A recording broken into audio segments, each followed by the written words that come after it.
지난주에는 복음의 전함이라는 단체의 대표 고정민 장로님께서 말씀을 전해주셨고, 저도 너무 큰 도전을 받았고, 그 다음에 전해진 이야기로는 우리 예삼 청년들 가운데도 정말 마음의 벅참과 설렘과 그리고 비전들이 생겨났다는 분들이 많으셨어요. 혹시라도 지난주에 주일 예배를 못 들으신 분들은 꼭 지난주 주일 예배를 들어보셨으면 좋겠습니다. 그 주일 예배 끝난 후에 장로님이 말씀하신 복음 명함이라는 것을 신청을 받았는데, 저희가 온라인으로 오프라인으로 신청하신 분들이 한 48분 정도 되세요. 그분들에게는 이제 앞으로 어떻게 진행되어지는지를 개별적으로 연락을 해드리도록 하겠습니다. 함께 참여를 계속해 주시고, 단지 뭐 명함을 만들지 않는다를 넘어서서 주님께서 우리 가운데에, 이곳 가운데 행하시는 일들에 함께 참여했으면 좋겠습니다. 그리고 저희 예삼에 오늘도 그런데 새로운 가족분들이 되게 많이 오시잖아요. 예삼에 새로운 분들이 많이 오시니까 저희가 지금 계속해서 드려진 예삼의 예배의 주제에 대해 다시 한번 설명을 하는 시간이 필요하겠다 싶습니다. 저희가 예삼의 예배 그리고 설교의 지금 주제 제목을 말레 아난이라고 지었습니다. 그렇게 짓고 나아가고 있는데, 말레 아난이라는 말은 혹시 들어오면서 설교 노트를 받으셨는지 모르겠는데 거기 밑에 작게 흐릿하게 적혀 있습니다. 무슨 뜻이냐면 아난은 구름이라는 뜻이고 말레는 가득 찬 이런 뜻이에요. 그래서 말레 아난 이러면 가득 찬 구름 이런 뜻이거든요. 역대하 5장 13절에 보면 솔로몬이라는 왕이, 우리로 치면 교회, 예배당을 짓고 하나님 앞에 이 예배당을 봉헌하는, 드리는 예식을 갖습니다. 그 드리는 예배 가운데에 그 성전이 영광의 구름으로 가득 차요. 하나님의 영광이 그곳 가운데 임했다는 것이고, 구름으로 그 성전이 가득 차자 각 옆에 있는 사람을 알아볼 수 없을 정도의 상황을 맞닥뜨리게 됩니다. 그러니까 옆에서 누가 있는지, 어떤 모습으로 있는지를 알 수 없이 그 예배당에 있는 모든 사람들은 각각 홀로 거룩하신 하나님 앞에 서는 것이죠. 저는 우리가 드리는 예삼의 예배가 이런 예배가 되길 소망하거든요. 옆에 있는 누가 옆에서 예배 드리든 상관없이, 옆에 시체가 너무 중요하지만 최소한 이 예배 시간만큼은 거룩하신 하나님의 임재에 완전히 사로잡혀서 하나님과 나와의 만남에만, 하나님과 나와의 시간을 가졌으면 좋겠다고 생각이 들어요. 그러면서 저희가 지금 구약에 나와 있는 예배당인 성막이라는 건물과 그 안에 있는 가구들에 대해 살펴보고 있는데, 성막도 마찬가지였습니다. 지금 저희가 하나님께서 이러한 가구를 만들어라, 이러한 집을 만들어라 하신 말씀의 순서대로 성경 말씀을 살펴보고 있는데요, 이 모든 집이 완성되고 이 모든 가구들의 인테리어가 끝난 다음의 이야기를 출애굽기 40장 34절 35절이 들려줍니다. 우리 함께 읽었으면 좋겠는데요, 같이 읽겠습니다. 시작. 35절입니다. 모세가 회막에 들어갈 수 없었으니 이는 구름이 회막 위에 덮치고 여호와의 영광이 성막에 충만함이었으며. 아멘. 성막도 마찬가지였거든요. 성막이 딱 완성되자 보였던 현상, 구름이 임한 것이었습니다. 구름이 임했고 여호와의 영광이 성막에 충만하였다고 말하는데, 이 역시 눈으로 보는 현상으로는 구름이 가득 찬 것이었을 거예요. 저는 이제부터 드리는 오늘의 예배도 그렇고 앞으로 들어지는 모든 예배들이 여호와의 영광으로 가득 차길 소망합니다. 여러분, 그게 우리를 살려요. 그러니까 뭐가 우리를 정말 살리는가, 뭐가 우리를 정말 먹이는가, 오늘 그 말씀하려고 하는데 이게 먹여요. 이거예요. 여러분, 다른 게 우리들의 삶을 부요롭게 하고 풍요롭게 하고 든든하게 하고 보장해 주는 게 아니에요. 예배 시간에 경험하는 여호와의 영광이 우리의 삶을 보호해 주는 것입니다. 저희가 계속해서 성막을 다루고 있는데요, 오늘은 성막의 물건 중에, 가구 중에 하나가 식탁이거든요. 그 식탁에 대해 살펴보려고 합니다. 식탁 크기에 대해 우리가 잠깐 살펴보려고 하는데, 우리 본문의 말씀 출애굽기 25장 23절부터 30절이거든요. 출애굽기 25장 23절부터 30절의 말씀, 성경책을 갖고 오신 분들은 성경책을 다 펼치시고 전화기를 성경책 없으신 분들은 전화기를 다 꺼내셔서 출애굽기 25장 23절에서 30절의 말씀을 같이 읽도록 하겠습니다. 제가 가지고 있는 성경으로는 구약성경 120쪽에 있습니다. 23절부터 30절의 말씀, 제가 23절 읽도록 하겠습니다. 너는 조각목으로 상을 만들되 길이는 2규빗, 너비는 1규빗, 높이는 1규빗 반이 되게 하고 그 주위를 손바닥만한 턱을 만들어 그 턱 주위에 금으로 테를 만들고 그것을 턱 곁에 붙이라. 이는 상에 맬 채를 꿰 곳이며 또 조각목으로 그 채를 만들고 금으로 쌓아 상을 이곳으로 맬 것이니라. 너는 대접과 숟가락과 병과 붓는 잔을 만들되 순금으로 만들며 상 위에 진설병을 두어 항상 내 앞에 있게 할지니라. 아멘. 이 말씀의 내용이 뭐냐면 식탁에 대한 내용이에요. 이 식탁의 크기가 먼저 나오잖아요. 길이는 2규빗, 너비는 1규빗, 높이는 1규빗 반. 이게 우리에게 익숙한 치수가 아니기 때문에 조금 낯설 수 있는데, 제가 지난주에 말씀드렸는데 기억하시나요? 이 규빗이란 단위는 팔꿈치에서 손가락 끝이라고. 구약에 나와 있는 길이 단위에 대해 굉장히 잘 설명한 유튜브 영상이 있더라고요. 저는 사실 제가 좀 시간을 내서 이 내용을 설명할까 했는데 제가 설명하는 것보다 훨씬 더 잘 정리된 영상이 있어서 제가 셀목자들에게는 카톡을 보내드렸거든요. 링크를. 혹시 궁금하신 분들은 셀목자를 통해 전달받으면 이러한 길이를 참고하는데 많은 도움이 될 것입니다. 여하튼간 이 식탁의 크기를 오늘날로 그냥 1규빗이라는 이 길이를 45cm라고 말한다면 이렇게 말할 수 있습니다. 가로 길이는 90cm, 세로 길이는 45cm, 높이는 67.5cm 정도의 테이블이다 라고 테이블, 식탁이라고 얘기해주고 있고, 오늘 그 식탁 위에 뭐가 올라가느냐 라고 말한다면 떡이 올라간다 이렇게 얘기해줍니다. 떡 총 12개가 올라가거든요. 이 떡을 진설병이라고 불렀는데 어려운 말 아니에요. 여러분 오병이어 맞죠? 오병이어 말 들어보셨죠? 오병이어가 뭐예요? 보리떡 5개와 물고기 2마리, 이걸 오병이어라고 하거든요. 물고기는 그래서 2마리의 물고기. 떡은 뭐겠어요? 병. 그러니까 진설하는 떡이다, 진설떡이다 라고 말할 수 있는데, 진설이라는 게 뭐냐면 눈앞에 쫙 펼쳐 놓는다는 뜻이거든요. 그러니까 이 말을 그냥 단순한 말이에요. 뭐냐면 하나님 앞에 하나님 드리기 위해 펼쳐놓은 떡을 올려놓는 상, 그걸 진설병상이라고 말할 수 있습니다. 이 떡상, 떡 테이블에 대한 이야기입니다. 이 떡 테이블은 어디 있었는가? 여러분, 제가 이제 성막 모형은 굳이 가져오진 않으려고요. 궁금한 분들은 예상 오피스에 오시면 늘 볼 수 있습니다. 여하튼 성막이라는 그 큰 하나님의 집이 맨 처음엔 그 쫙 흰색 천으로 둘러 있어요. 흰색 천으로 테두리가 돼 있어요. 마치 링처럼 링처럼 돼 있는데 그 링이 직사각형 모양이거든요. 직사각형 모양. 그리고 동쪽으로 들어가는 문이 있었습니다. 미닫이 문 아니라 커튼문이라고 했어요. 동쪽으로 들어가면 제단이 있고, 지나가면 물항아리가 있고, 지나가면 집이 있었습니다. 이 집은 투베드라고 말씀드렸죠. 맨 처음 들어가면 거실과도 같은 공간이 있고, 이 거실을 원베드가 맞구나. 제가 지난번에 헷갈렸죠. 거실과도 같은 공간이 있고, 그 안쪽에 지성소라고 하는 방이, 정사각형 모양의 방이 있었습니다. 지성소라고 하는 방과 구별하기 위해서 그 바깥 거실을 내성소라고 불렀어요. 내성소와 지성소는 다 건물 안에 있었거든요.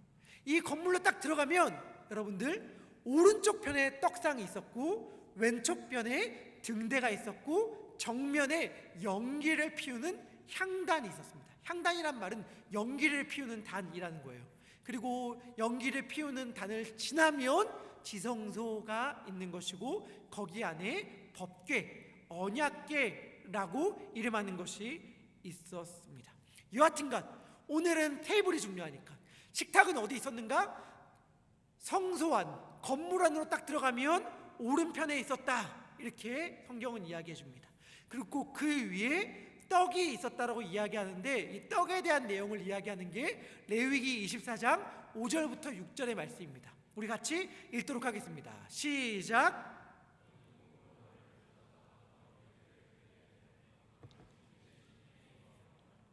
여호와의 앞 순결한 상 위에 두 줄로 한 줄에 6씩 진설하고, 두 줄로 한 줄에 6씩 진설한다는 말은 두 줄로 한 줄에 6씩 놓고, 이런 뜻입니다.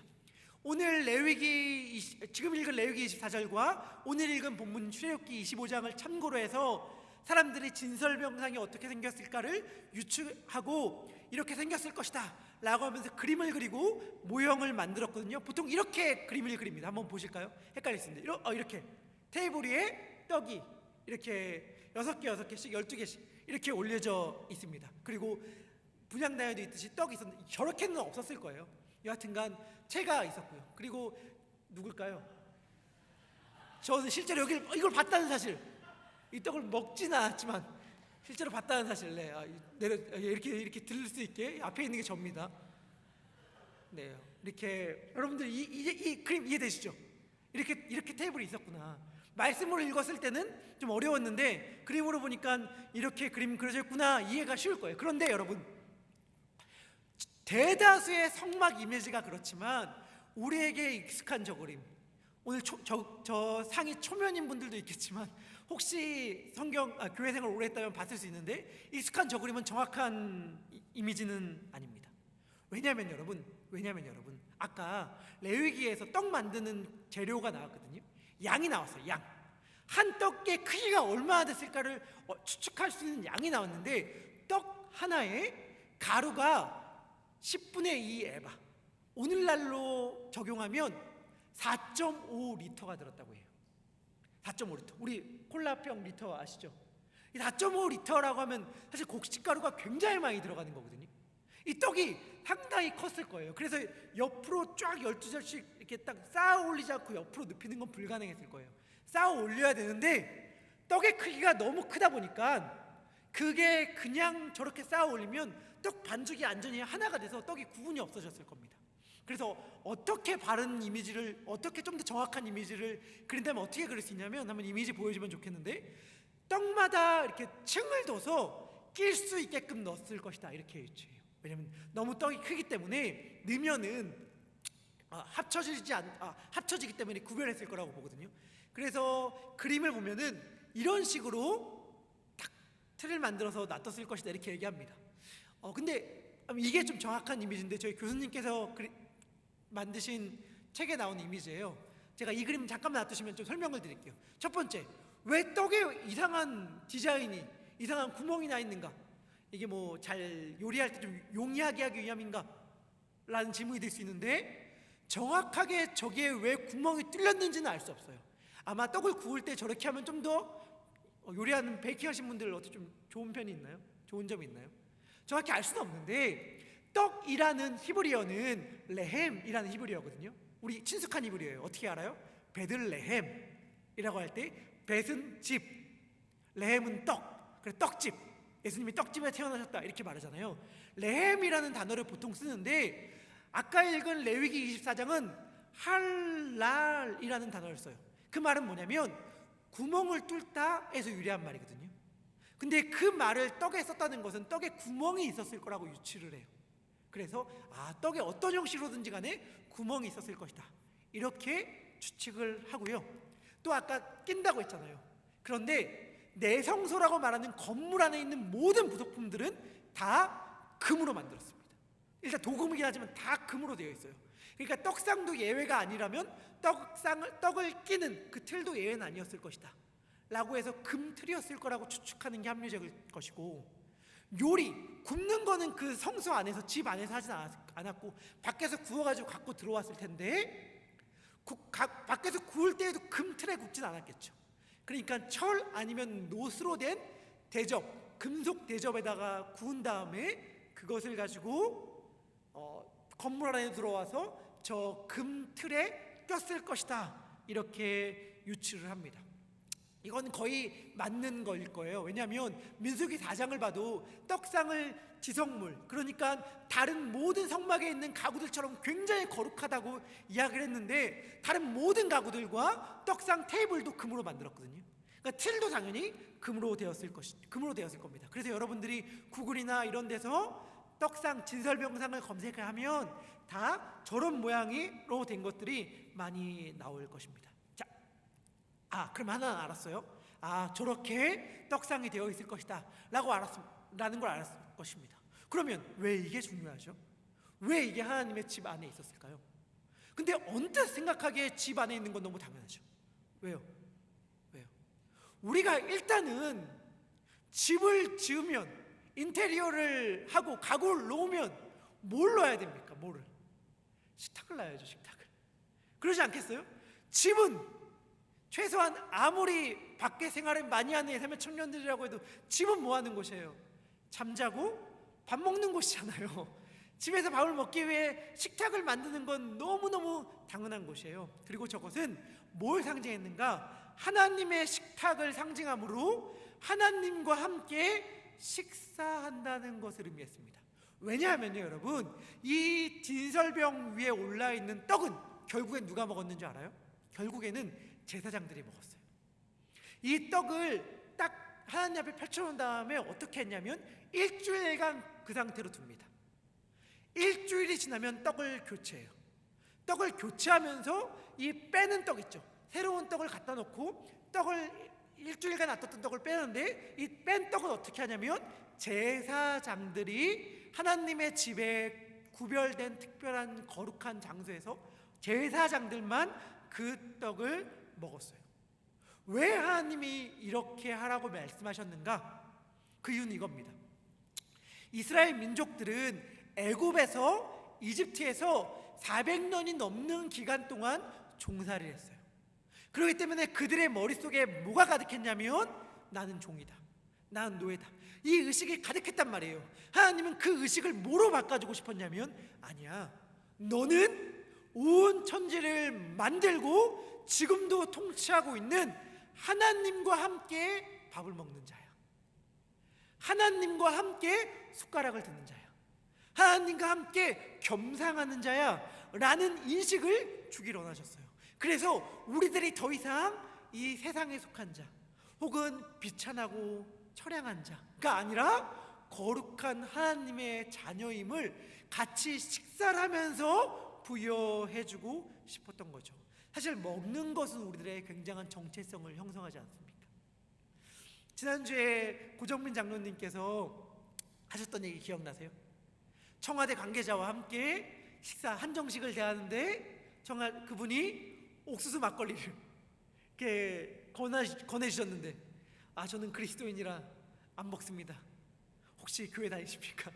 이렇게 말씀하셨다는 그 얘기를 들었을 때 여러분들 솔직한 얘기로 부럽지 않았어요? 부럽지 않았어요? 그러니까 내가 누군가에게 하나님의 자녀라는, 그리스도인이라는 정체성을 나도 그렇게 드러내고 싶다라는 생각하지 않으셨나요? 술 마시는 게 죄입니까? 누군가가 이렇게 물어볼 수 있죠. 맞아요. 근데 제가 여기서 그 답을 술 마시는 게 죄다, 아니다 라고 하기보다는 이 말을 드려주고 싶어요. 여러분들은 여러분들의 삶 가운데서 여러분들이 그리스도인이라는 걸 어떻게 드러내요? 주일날 교회에 나오는 것 말고 어떻게 드러내시죠? 통념 가운데 한국인들에서는 특별히 그리스도인들은 술과 담배를 안 하는 사람들이라는 약간 인식과 전통에 내려오고 있단 말이에요. 그렇다면 저는 이렇게 생각 들어요. 우리가 그리스도인님을 가장 쉽게 어찌 보면 사람들에게 드러낼 수 있는 방법 중 하나가 금주 혹은 금연이 아닐까? 라는 생각을 하게 됩니다. 이번 청이 수양회를 준비하면서, 죄송해요 수연전도사님이 되게 식사에 절제를 많이 하셨습니다. 되게 딱 절제하시면서 막 이렇게 하셨어요. 먹는 게 죄입니까, 여러분? 죄 아니잖아요. 제가 연초에 있던 연합수양회 준비하면서 제가 한 달간 커피를 안 마셨거든요. 커피를 안 마셨어요. 근데 저기 지금 커피 마실까요, 안 마실까요? 라고 물으면 오늘도 예배 드리기 전에 한 3-4잔은 마신 것 같아요. 제가 무슨 말을 드리고 싶냐면 제 스스로, 다른 사람들 말고요, 제 스스로가 커피를 마시는 게 죄라고 생각했으면 주일날은 안 마셨겠죠. 전 커피 마시는 걸 저는 죄라고 생각하진 않거든요. 그럼 왜 안 마셨어요? 한 달 동안이나 수양회를 준비하면서 왜 안 마셨어요? 커피가 문제가 아니고 죄가 아닌데 저는 제가 좋아해서 안 마셨어요. 그러니까 무슨 말이냐면 수양회를 준비하면서 제가 좋아하는 무언가를 절제하자. 내가 죄가 죄라서가 아니라 나의 마음 가운데 내가 정말 좋아하는 것을 절제함으로 수양회를 준비하자. 그리고 커피를 마시고 싶을 때마다 맞아, 수양회 생각하면서 기도하자. 차라리 이 시간에 이렇게 인식을 하게끔 만들기 위해서, 어떤 알람식의 역할을 하게 하기 위해서 커피를 절제했거든요. 술 문제를 길게 얘기하고 싶은 마음은 없지만 술이라고 하는 것은 저도 한 잔도 살면서 안 마셨습니까? 아니요. 그렇지만 제가 말하고 싶은 건 뭐냐면 사람마다 상황과 형편이 다르겠지만 대부분의 경우에는 좋아서 마시는, 그러니까 우리의 만족을 위해서, 기쁨을 위해서 마시는 거잖아요. 생존을 위해서가 아니라. 그렇다면 이렇게 생각할 수도 있는 것 같아요. 내가 그리스도인 하나님의 자녀됨을 드러내기 위해서 나의 기분을 좋게 하거나 나를 만족하게 하는 것을 절제하는 방식으로 내가 그리스도인임을 드러낼 수 있다면, 내가 하나님의 자녀를 드러낼 수 있다면 그게 얼마나 아름다운 모습일 수 있겠는가라는 생각을 해보게 됩니다. 저는 우리가 좋아하는 것 혹은 나의 기분과 나의 만족을 위한 무언가를 주님을 위해 절제함으로, 그게 꼭 무조건 죄야, 잘못됐어, 문제가 있어가 아니라 하더라도 내가 나의 만족을 주는 것을 그리스도를 위해 절제하고 내가 하나님을 믿는 하나님의 자녀라는 걸 드러내기 위해 절제한다면 그것은 참 멋있는 모습일 수 있겠다라는 생각을 하게 되고, 그러한 삶을 우리 예삼의 청년들이 살아낼 수 있기를 축복합니다. 자, 다시 돌아와서 오늘 진설병, 그 떡에 대한 이야기를 말씀드리도록 하겠습니다. 진설병은 아까 말한 대로 그 앞에 한자 말은 펼쳐놓은 떡이다 이런 뜻이지만 문자적으로 히브리어의 의미는 얼굴의 떡이라는 말이에요. 얼굴의 떡. 그 레헴 파님이라는 건데, 레헴은 아까 말했듯이 떡이라는 뜻이고 파님은 얼굴이라는 뜻이거든요. 그러니까 얼굴의 떡이다라는 게 문자적인 의미예요. 얼굴의 떡이라고 되어 있기 때문에 사람들은 추측하죠. 왜 얼굴의 떡이라고 불렀을까? 혹시 떡에다가 얼굴을 새겼나? 얼굴 모양을 새겼나? 그런데 하나님이 출애굽기에서 특별히 십계명을 허락하시면서 하나님의 형상을 만드는 것을 엄격하게 금지하셨거든요. 하나님의 형상을 엄격하게 금지하셨기 때문에 만드는 것을 떡에 하나님의 얼굴의 모양이 새겨져 있다고 추측하기는 힘들어요.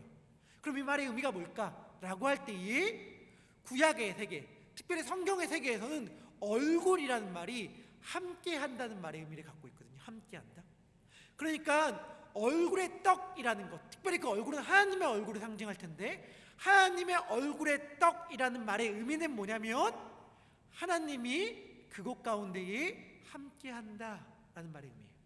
그리고 그러한 의미가 있기 때문에 많은 현대의 영어 성경이나 성경들은 뭐라고 이 떡을 번역했냐면 임재의 떡이다 이렇게 번역했습니다. 하나님이 함께하는 떡이다 이렇게 번역했거든요. 어떠한 떡에 하나님이 함께 하신다고 말한다면 그 말의 의미는 뭘까요? 그 말의 의미는 뭘까요? 저는 이렇게 단순하게 요약하고 싶습니다.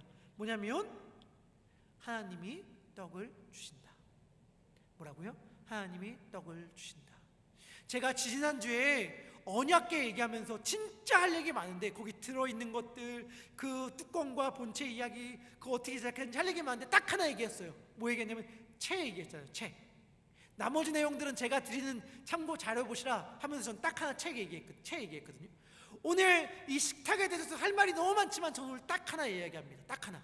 이것만 가슴에 품으면 좋겠어요. 뭐냐? 하나님이 떡을 주신다. 하나님이 떡을 주신다. 마치 하늘에서 만나를 내리듯이 하나님이 떡을 주신다. 이스라엘 사람들은 이 세계를 생각할 때 이 세계가 총 3단계로 구분되었다라고 생각했습니다. 그래서 이스라엘 사람들의 문학에서 이 온 세계를 표현하는 것은 삼중으로 되어 있어요. 노아의 방주도 삼중으로 되어 있고, 성막 역시 삼중으로 되어 있습니다. 성막 전체 땅을 포함하는 직사각형 모양의 큰 뜰, 그리고 집 안에 내성소, 가장 깊은 지성소, 성막들, 내성소, 지성소, 이렇게 삼중으로 되어 있어요. 이스라엘 사람들은 이렇게 우주를 생각했거든요. 그러니까 성막도 이스라엘 사람들이 생각했던 온 세계 온 우주였죠. 여러분들 한번 잘 생각해 보세요. 하나님이 천지를 만드셨을 때의 그 기록을 성경은 뭐라고 얘기하고 있죠? 맨 처음의 상태 뭐라고 얘기합니까? 혼돈과 공허죠. 혼돈과 공허. 그렇잖아요. 기억하세요? 창세기 말씀. 이 땅이 혼돈했고 공허했다 이렇게 말해줘요. 그리고 하나님께서는 혼돈과 공허를 질서 있게 다듬으시죠. 혼돈을 첫 3일의 작업을 통해서 틀을 만듦으로 잠재우시고, 공허를 뒤에 3일의 사역을 통해서 채우시죠. 혼돈과 공허를 정돈하는 작업이 하나님의 천지창조의 작업이거든요. 그런데 여러분, 혼돈과 공허로 다시 이 세상이 돌아간 사건이 있어요. 그게 뭐죠? 노아의 홍수였어요. 하나님이 천지를 창조하시면서 어떠한 작업을 하셨냐면, 하늘을 단단하게 만드셔서, 단단하게 철처럼 만드셔서 하늘 위에 물을 두셨습니다. 그리고 땅 아래에 물을 두셨거든요. 그런데 이 세상의 죄가 극심해서 하나님이 이 세상을 홍수로 심판하시는데, 홍수 심판은 뭐라고 이야기할 수 있냐면 창조 이전에 혼돈으로 돌아간 심판이라고 얘기할 수 있어요. 왜? 창세기를 보면 그 심판을 어떻게 묘사하냐면 궁창 위의 물과 궁창 아래의 물이 만난 사건으로 묘사하거든요. 그러니까 하나님이 혼돈을 딱 정비하셔서 이 둘을 딱 나눴는데, 죄로 인해 이 땅을 심판하실 때 그 심판을 어떻게 하셨냐면 이 둘이 다시 만나게 하심으로, 뒤죽박죽 엉키게 하심으로 심판하셨단 말이에요. 그런데 하나님이 각각 그 종류대로 질서 있게 창조한 이 세상이 노아의 홍수로 인해 뒤죽박죽 혼돈으로 돌아갔으나 뭐가 있었어요? 노아의 방주가 있었죠. 노아의 방주에는 노아가 하나님의 명령대로 몇 번씩이나 창조했을 때에 나왔던 표현인 각각 그 종류대로라는 말이 반복해서 쓰여지므로 각각 그 종류대로 그 방주 안에다 들어갔단 말이에요. 그건 뭘 보여주냐면 이 온 우주가 혼돈으로 돌아갔지만 이 방주는 그 질서 있는 피조 세계가 고스란히 보존되어 담겨 있었다. 그래서 이 방주는 뭐냐면 하나님의 온 우주의 축소판이었어요. 그리고 이 방주가 갖고 있는 개념이 성경 역사 가운데 쭉 흐르는데 그 대표적인 게 성막이었습니다. 성막 역시 그래서 뭐라고 이해할 수 있냐면 하나님이 창조한 이 온 우주 세계의 미니어처, 축소판이다, 이렇게 이야기할 수 있거든요.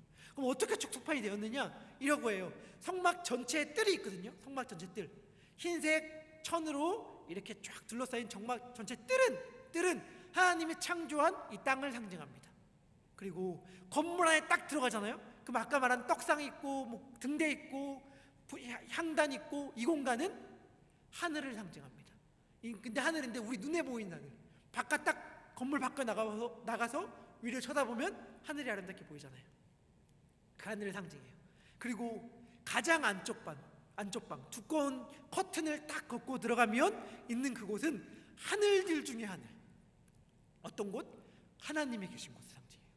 그러니까 성막 역시 어떠한 구조로 되어 있느냐? 땅, 하늘, 하나님이 계신 하늘, 이 삼중 구조로 딱 되어 있거든요.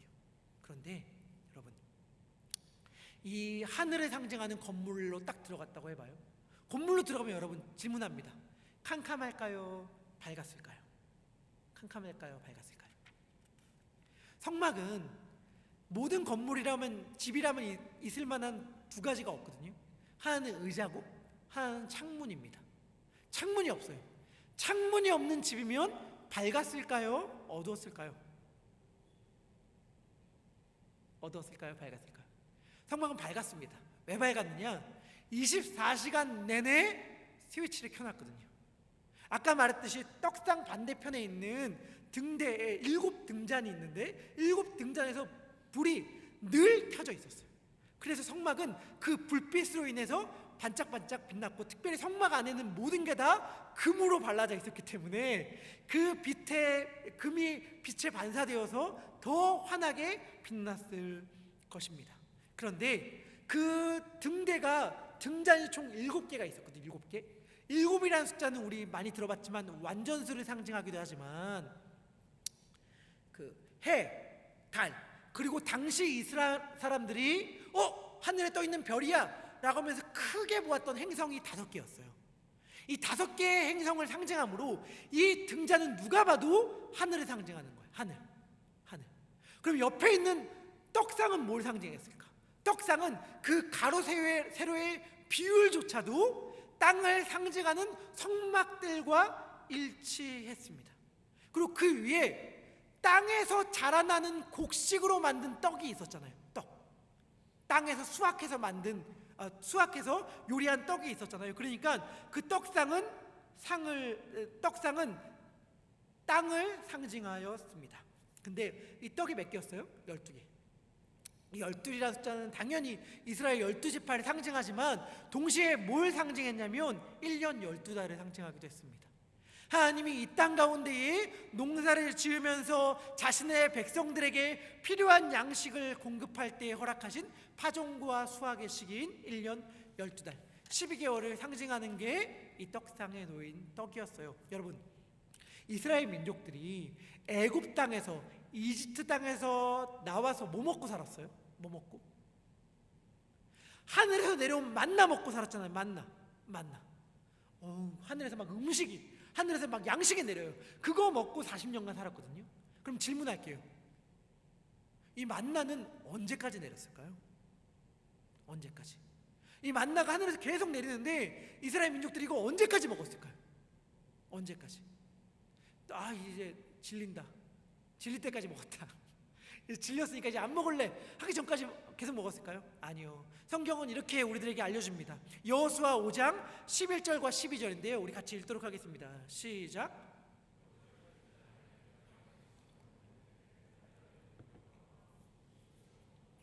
또 그 땅의 소산물을 먹은 다음 날에 만나가 그쳤으니 이스라엘 사람들이 다시는 만나를 얻지 못하였고 그 해에 가나안 땅의 소출을 먹었더라. 아멘. 그러니까 무슨 말씀을 제가 드리고 싶은 거냐면 이거예요. 그 전까지 이스라엘 민족들 하늘에서 내려온 만나 먹었어요. 근데 가나안 땅에 들어간 다음부터 만나가 그쳤단 말이에요. 그래서 그 땅에서 농사하고 그 땅의 농산물을 먹고 살았고, 그것을 보여주는 것이 식탁에 놓인 12개의 떡이었어요. 그러니까 이제부터는 이스라엘 민족들은 하늘에 내려오는 만나가 아니라 그들이 농사하고 수확한 양식을 먹었어야 하는 것이죠. 그것을 보여주는 것이 떡상에 놓인 그들이 수확하여 추수한 곡식으로 만든 떡이라면 이걸 통해서 하나님 뭘 말씀하고 계신 걸까요? 이제부터 내가 너희들 안 먹을 테니까 너희가 알아서 열심히 농사해서 잘 먹고 잘 살아라. 지금까지 내가 먹여줬으니까 이제부터 너 앞길은 너가 이렇게 해결해라, 이런 말씀이실까요? 아닙니다. 제가 아까 떡상이 어디 있다고 얘기했죠? 건물 안이라고 얘기했죠. 내성소라고 부르는 이 내성소는 어디를 상징한다고 얘기했어요? 어디? 하늘. 그러니까 여러분, 이게 너무 중요한데, 뭐가 중요하냐면 떡상은 땅을 상징하는데 이 땅을 상징하는 떡상이 어디에 있냐면 하늘에 있단 말이에요. 그러니까 이스라엘 민족들은 결국엔 어떠한 존재냐면 이 땅에 두 발을 붙이고 살아가나 그들이 두 발을 붙인 땅은 하늘에 있는 땅이다 하는 그 땅 위에 살아가는 존재. 이스라엘 민족들은 열심히 땅에서 농사하고 그 땅에 있는 농사의 수확물을 먹고 살아가는데 그 땅은 어디에 있는 땅이냐면 하늘에 있는 땅이라는 거죠. 이게 우리들이 살아가는 삶의 터전이에요. 아까 말한 그 건물, 이스라엘 민족들이 살았던 그 성소라고 말하는 내성소와 지성소, 그 건물은 지붕이 4겹이었습니다.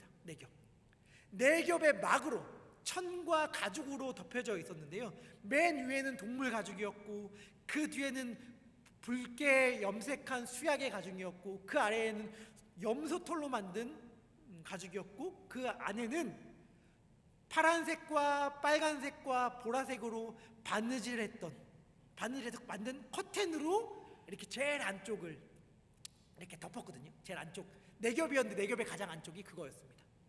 바느질했을 때에 천사의 모양으로 바느질했어요. 근데 여러분 이때 그냥 이 천을 만든다고 했어요. 그냥 만든 게 아니에요. 어떻게 만들었느냐? 우리 대형 현수막 만드는 법 알아요? 대형 현수막? 우리 건물 외벽에도 보면은 큰 현수막 걸려있을 때들 있거든요. 바깥에서 보면 몰라. 근데 가까이 보면 알아요. 가까이서 보면 어떻게 하냐면 저 정도 크기의 현수막을 붙인 거예요. 저 정도 크기의 현수막을 붙여서 큰 현수막을 만든 거거든요. 여러분들 밖에서 보는 현수막들은 다 그래요. 출력할 때는 프린트의 크기가 한계가 있어서 크게 못 본단 말이에요. 그래서 짧게 출력한 다음에 그것을 이어서 붙여서 큰 현수막을 만들거든요. 성막의 덮개, 성소, 하나님의 집의 덮개도 마찬가지였습니다. 총 제일 안쪽은 10개의 큰 저런 현수막 같은 바느질한 천을 만들고 그 천을 5개씩 바느질해서 있습니다. 그리고 5개짜리 2개를 하나로 연결해서 덮개로 삼았거든요. 이렇게 텐트 위에 덮듯이. 근데 제가 왜 이 제작법을 구체적으로 이야기하는가? 5개짜리를 딱 이을 때 이 얘기를 하려고 해요. 이을 때 어떻게 이었냐면 그냥 바느질한 게 아니라 갈고리를 꼈어요. 갈고리. 링으로 만든 갈고리. 그러니까 링이 이렇게 딱 갈고리처럼 딱 연결되어서 2개가 연결될 수 있게끔 50개의 갈고리를 만들었는데 50개의 갈고리가 뭐였냐면 금이었어요. 금 갈고리로 그 2개를 이었단 말이에요. 제가 왜 이 말씀을 드리냐면 아까 말씀드렸죠. 성소 안에는 촛불이 등잔대 위에 불이 타고 있었다고. 그래서 여러분 만약에 그 건물 안으로 딱 들어가요. 그래서 커튼을 딱 거듭고 안에 딱 들어가면 어땠을 것 같아요? 이렇게 빛이 쫙 빛나고 있고 그 밑에 번쩍번쩍하면서 금으로 만든 가구들이 막 반짝이고 있어. 금으로 만든 가구들이 등대도 그렇고 식탁도 그렇고 향단도 그렇고 다 금으로 감쌌기 때문에 번쩍이고 있어. 너무 휘황찬란하다 하면서 고개를 딱 위로 들어서 하늘을 봐요. 그럼 어땠을까요? 하늘에 있는 금 갈고리들이 촛불에 비춰서 반짝반짝하고 있는 거예요. 이게 마치 뭐 같을까? 제가 이렇게 그냥 상상을 불러일으킨다면 이게 마치 뭐 같냐면 밤하늘의 별 같은 거예요. 이게 조슈아 트리라고 해요. 제가 찍은 건 아니고 인터넷에서 본 건데, 여러분 조슈아 트리 가보셨어요? 저는 사실 조슈아 트리 가서 밤하늘의 별을 본 게 횟수는 많지 없지만 너무 인상 깊은 기억으로 남아있는데 밤하늘의 별들이 많이 있잖아요. 이렇게 밤하늘의 별들이 보이는 것처럼 그 건물 안에 들어가서 하늘을 보면 반짝반짝 이러고 있는 거예요. 그런데 그 천에 뭐가 바느질로 이렇게 수놓아 있었냐면 천사들이 수놓아 있었거든요. 그러니까 마치 밤하늘에 이렇게 천사가 떠 있는 것처럼 그 건물 안에 들어가면 그렇게 보이는 거고, 여기에 뭐가 있었는가? 여기에 뭐가 있었냐면 식탁이 있었던 거예요. 여기에 식탁이 놓여져 있었고 여기에 있던 식탁의 떡을 제사장들이 먹었다는 사실입니다. 뭘까요? 하나님께서는 이것을 통해 우리들에게 이렇게 말씀해 주십니다. 뭐냐? 내가 먹여줄게. 내가 밥 먹여줄게. 너의 양식은 하늘로부터 오는 거야 라고 하는 것을 그 모든 장면들과 모습을 통해서 하나님께서 보여주는 거예요. 나 뭐 먹고 살지? 과연 우리 앞으로 경제, 나 이제 취업해서 이제 살아야 되는데 이번 달 렌트비는 어떡하지? 학비는 어떡하지? 차 보험료 어떻게 살지? 라고 할 때에 만약 제사장이라고 한다면 딱 이 성소 안에 딱 들어가면 밤하늘에 빛나는 별들 같은 천장이 보이고 거기에 딱 떡상이 놓여져 있는 거예요.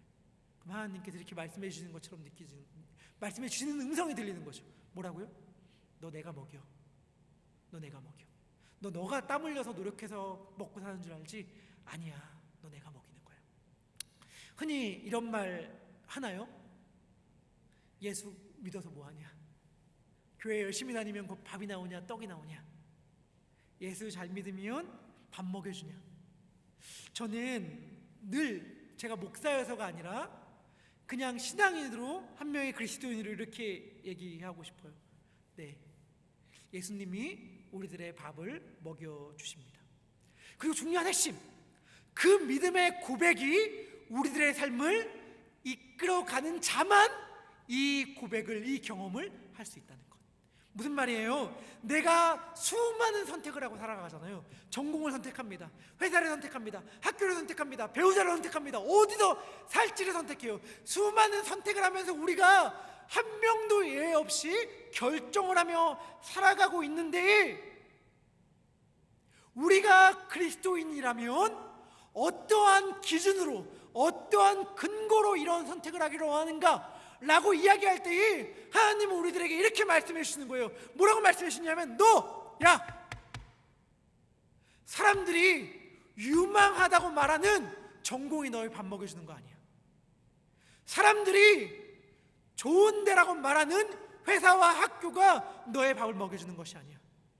사람들이 앞으로 여기 사는 이 지역이 뜨고 있대 라고 말하는 그 지역이 너희들의 밥을 먹여주는 것이 아니야.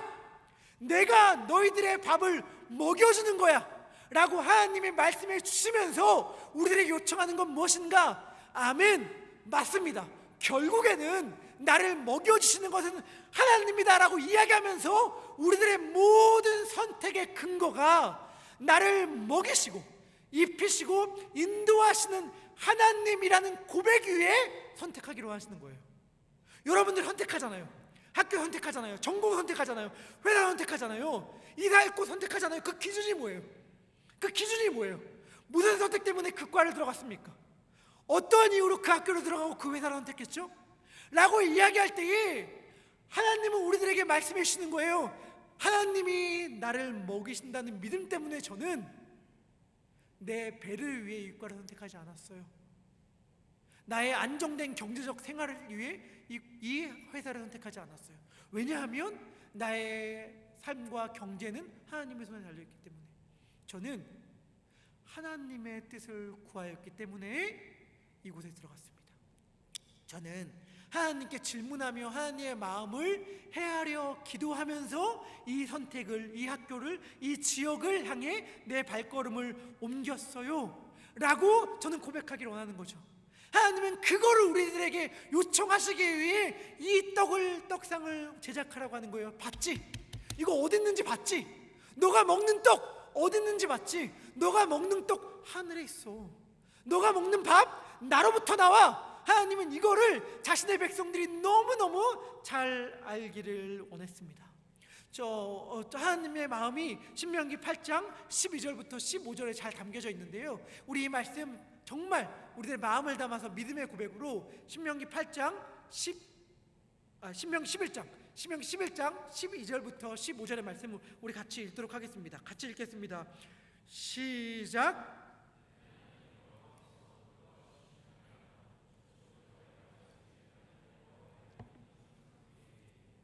내가 오늘 너희에게 명하는 내 명령을 너희가 만일 청종하고 너희의 하나님 여호와를 사랑하여 마음을 다하고 뜻을 다하여 섬기면 여호와께서 너희 땅에 이른 비 늦은 비를 적당한 때에 내리시리니 너희가 곡식과 포도주와 기름을 얻을 것이요 또 가축을 위하여 들에 풀이 나게 하시리니 내가 먹고 배부를 것이라. 아멘. 이게 하나님의 약속이에요. 뭐예요? 내 눈이 항상 너희와 함께 있을 것이다. 내가 너를 항상 지켜보고 있다. 너 내가 지켜보고 있지 않은 줄 알지? 너 힘들다고 이야기할 때에, 너 배고프다고 얘기할 때에, 너 어렵다고 얘기할 때에, 너 외롭다고 얘기할 때에 내가 너 지켜보고 있지 않은 줄 알지? 아니야. 나의 눈은 항상 너와 함께 있어. 그렇기 때문에 너희가 만약 나를 사랑한다면 그리고 너의 온 삶으로 마음을 다하고 뜻을 다하여 하나님을 사랑하는 것 뭐예요? 하나님이 나를 먹이시고 입히심을 믿습니다. 내 삶은 하나님이 지키십니다. 여호와의 눈이 항상 나와 함께 있음을 고백합니다라고 말한다면 경험하게 될 거라는 거예요. 뭘 경험해요? 너의 떡상은 하늘에 있음을. 너의 떡상은 하늘에 있음을. 그거 믿었다고 그래서 너무 망한 게 아니라 너무 빛나는 삶을 살고 있다고 이야기하는 것이 지난주에 말씀하셨던 장로님의 고백 아니었어요? 그리고 먼데 찾을 것도 없어. 먼데 찾을 것도 없어요. 예삼 안에서도요, 제 주위에도 하나님을 믿는 신뢰함으로 내 모든 삶의 안정은, 양식은 하나님께로부터 옵니다 라는 고백을 하면서 사람들이 볼 때는 경제적 손해를 감수한 수많은 사람들이 예삼 안에도 가득해요. 모르시면 찾아오세요. 알려드릴게요. 가득해요. 그런데 결론적으로 배골마서 망했다. 그의 삶이 비참해졌다. 초라해졌다. 없어요. 없어요. 하나님의 약속이잖아. 하나님의 약속이에요. 이거를 안 믿어서 우리가 경험을 못하는 거죠. 안 믿어서 우리가 계속해서 그냥 하나님이 내 삶을 책임져 주지 않으실까봐 내가 내 삶을 어떻게든 책임지기 위해서 뭐가 좋대 요즘엔? 요즘 어디가 잘 나간대? 요즘 어느 지역이 뛰고 있대? 이 소식에만 우리들의 귀를 완전히 기울임으로 우리의 삶 가운데에 하나님이 뭘 행하시길 원하는지는, 하나님께서 어떠한 자신의 계획을 펼쳐나가는지는 조금 더 신경 쓰지 않고 단지 내 삶을 잘 경영하기 위해서 거기에만 우리가 빠져 살아가고 있으니까 경험하지 못하는 거죠. 하나님은 우리의 삶을 책임져 주신다는 사실을 말이에요. 광야도 같은 시절을 보내고 있는 혹시 예삼의 청년들이 있다면 여러분들 하나님께 집중했으면 좋겠습니다. 하나님이 왜 우리에게 광야와 같은 시절을 겪게 하는 줄 아세요? 왜 출애굽한 다음에 굳이 40년이나 삥삥 돌리는 광야의 시절을 그들 가운데 허락하시는 줄 아세요? 많은 이유들 있죠. 불신앙해서 안 믿어서 맞아요. 하지만 하나님께서 자신이 직접 왜 그들이 광야 생활을 하는지를 알려주셨어요. 왜 우리가 이러한 광야의 시절을 보내야 하는지를 하나님께서 들려주셨습니다. 그게 신명기 8장 2절부터 4절의 말씀입니다. 우리 이 말씀 마지막으로 같이 읽도록 하겠습니다. 신명기 8장 2절부터 4절입니다. 시작.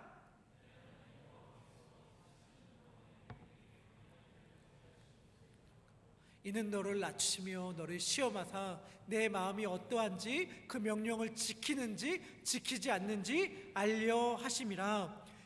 너를 낮추시고 너를 줄이게 하시며 또 너도 알지 못하며 내 조상들도 알지 못하던 만나를 내게 먹이신 것은 사람이 떡으로만 사는 것이 아니요 여호와의 입에서 나오는 모든 말씀으로 사는 줄을 내가 알게 하려 하심이니라. 이 40년 동안에 내 의복이 헤어지지 아니하였고 내 발이 부르트지 아니하였느니라. 아멘. 하나님이 뭐라고 말씀하십니까? 알아 너 배굶었지? 알아 너 힘들었지? 알아. 근데 내가 몰라서 사랑하지 않아서 그 기간 허락한 게 아니야. 네가 이 모든 시간 가운데 반드시 알았으면 하는 게 있어서 이 시간 허락하였어. 그게 뭐예요? 여호와의 입에서 나오는 말씀으로 내가 산다는 것을 경험하게 해주고 싶어서. 떡이 없어도 살아. 근데 말씀이 없으면 죽어. 하나님 이거 알게 해주시는 거예요. 아까 우리 마음 다해 찬양했잖아요. 다 괜찮아. 사랑하는 사람 없어도 돼. 내 삶이 망해도 돼. 꼬여도 돼. 학교 문제가 안 풀려도 돼. 하지만 그런 거 상관없는데 뭐가 없으면 못 산다고 아까 우리 찬양으로 고백했죠? 예수님 없으면 안 된다고. 그 고백했잖아요. 그 고백 예수님께서 알게 해주려고 이거 없어도 살잖아.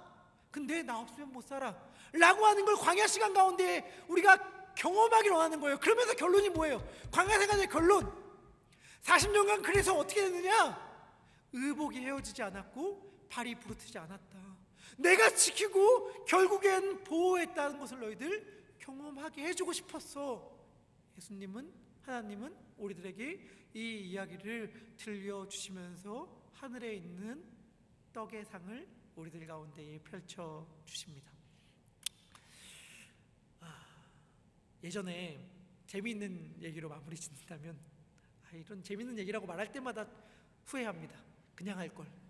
재미없어 할 텐데 괜히 사서 고생하는 말들 있죠. 무덤 파는 말들 있죠. 빨리 끝내겠습니다.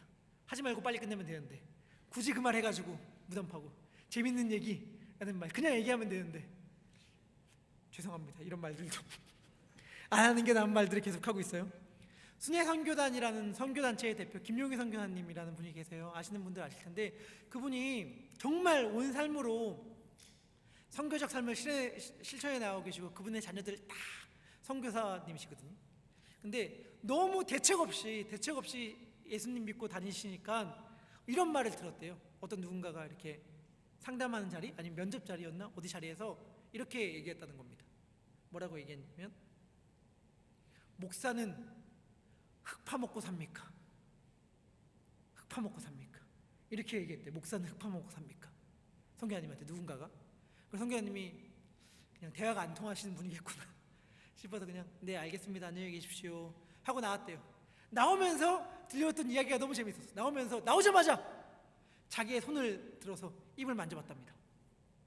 그러면서 감사합니다. 입이 튀어나오진 않았네요. 무슨 말이었냐면 흙 파먹고 살게 창조되진 않았네요. 입이 이렇게 말씀하셨다는 거예요. 흙 파먹고 살게끔. 이래서 내가 재밌는 얘기라고 말하면 안 됐었는데 무슨 말이냐? 하나님이 흙 안 파먹고 살게 한다는 얘기인 거예요. 하나님이 책임져 주십니다. 여러분들 믿음의 결단하잖아요. 그러면 하나님이 죽이시겠어요? 하나님이 무너뜨리시겠어요? 망가뜨리시겠어요? 그 결단 안 하는 것보다 우리가 겪는 손해는 뭘까 생각하는 그 결단 안 하는 것보다 겪는 손해 뭐죠?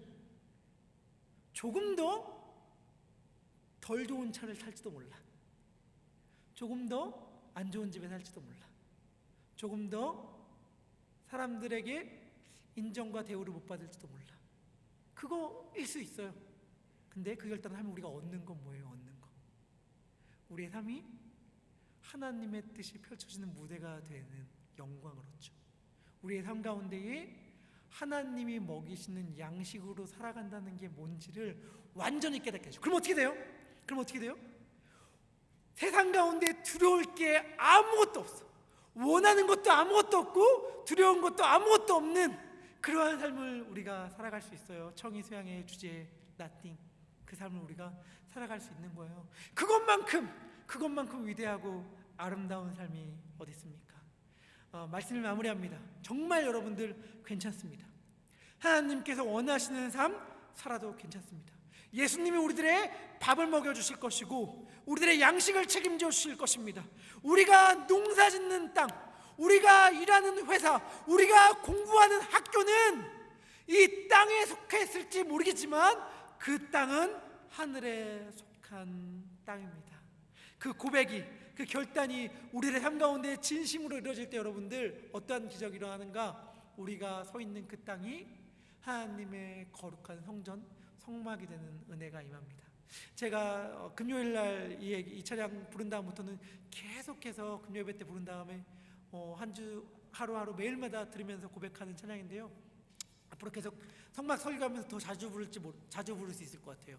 우리는 주의 움직이는 교회 같이 찬양할 텐데 여러분 이럴 때에 정말 이 찬양의 고백이 우리들의 삶의 실제가 되는 거예요.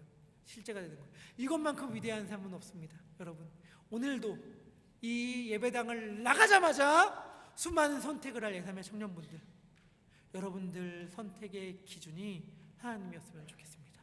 왜냐하면 그 하나님이 우리들의 모든 다른 선택의 기준들을 책임져 주시는 분이므로 우리 그 마음을 담아서 함께 찬양하도록 하겠습니다.